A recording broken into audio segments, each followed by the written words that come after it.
সত্যি কথা বলতে গিয়ে কাগজে দেখেছেন অনেক হসপিটাল কিন্তু খালি যাচ্ছে due to lack of Bangladesh patient. সাময়িক গণ্ডগোলে দেখতে পাচ্ছি যে ওরা বিভ্রান্ত হয়ে গেছে কিছু লোকের উস্কানিতে, কিছু মৌলবাদ, কিছু পার্টি আর আমাদের কিছু লিডারের ফলে এটা হয়েছে। বিরোধী দলনেতা বলছেন যে বাংলাদেশের লোককে চিকিৎসাও দেবে না, এরকম ভাষণ দিয়েছেন। এটা আমি ভাবতে রাজি না, কারণ আমি যখনই পেশেন্ট আসে সে বাংলাদেশকে আজকে আমি যাই না, কারণ আজকে আমাকে 3টে পেশেন্ট এসেছে বাংলাদেশ থেকে।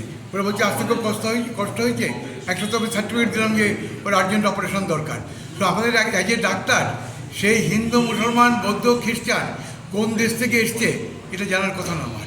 যদি লিগাল কোনো বার না থাকে তাহলে we are bound to see all the patient.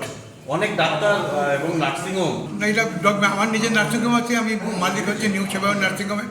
আমি আজকেও বাংলাদেশের পেশেন্ট 3টে দেখেছি, রোজই আসে এবং ভর্তিও আছে একটা। কমেছে কি আগের তুলনায়? কমেছে, আবার আসতে পারছে না, ওরা ওখান থেকে ভিডিও কল করছে, স্যার যেতে পারছে না, অ্যাডভাইস দিন, স্যার যেতে পারছে না, অসুবিধা হচ্ছে, ভিসা পাচ্ছে না।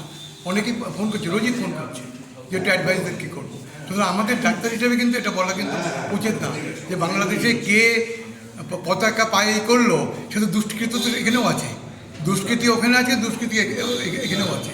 তাই কে কী করলো তাই জন্য আমি সবাইকে ব্লেম করবো, it should not be done. আমরা ডাক্তার মানে মানবিকতার প্রতীক, আমাদের এই মনোভাব কখনো থাকা উচিত না, আর পলিটিক্যাল বায়াসড হওয়া মোটেই উচিত না। অনেকেই ভয় পাচ্ছেন ইউটিআই, আমরা বলছি সেই রোগীদের উদ্দেশ্যে কি বলবেন? আপনারা পাবেন না কেন? এবং সত্যি কথা বলতে গিয়ে কাগজে দেখেছেন অনেক হসপিটাল কিন্তু খালি যাচ্ছে due to lack of Bangladesh patient. কয়েকটা হসপিটালের নাম আমি বলবো না, কাগজে দিয়েছে যে 30% রুগী কমে গেছে due to non entrance of the Bangladesh patient. এতে করে কি মেডিকেল সেক্টরে ক্ষতি হচ্ছে আর্থিকভাবে? কিছু তো ক্ষতি হচ্ছে, আমার তো ক্ষতি কিছুটা তো হচ্ছে।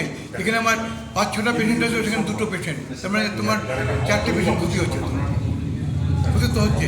এবং আমাদের তো সাইড বাই সাইড কান্ট্রি, একই কান্ট্রি, বাংলা তো একই, এই ভাগ করেছে ব্রিটিশরা, ভাগ করে তো মুশকিল করেছে। এবং বরঞ্চ ওই বাংলায় গেলে আরও ভালো ফিল হয়, এতদিন ছিল, এখন এই গণ্ডগোল হয়েছে। আমি তো গত 2 বছরে 2বার গেছি, 2 বছর আগে 2বার বাংলাদেশ গেছি, এবং ওখানে আমি একদিনে 120টা পেশেন্ট দেখেছি সকাল থেকে বিকেল পর্যন্ত। মাগুরা, যশোর জেলা, ওখানে আমার বাবা ঠাকুরদা ছিলেন, ওখানে দেখেছি বিনা পয়সায়। এবং ওরা রাত 12টার সময় আমাকে গেস্ট হাউসে পৌঁছে দিত, কোনোদিন ইনসিকিউর ফিল করিনি। ওদের কোনো কথাবার্তায় কাজে ইনসিকিউর বলি, এই সাময়িক গণ্ডগোলে দেখতে পাচ্ছি যে ওরা বিভ্রান্ত হয়ে গেছে কিছু লোকের উস্কানিতে, কিছু মৌলবাদ, কিছু পার্টি আর আমাদের কিছু লিডারের ফলে এটা হয়েছে।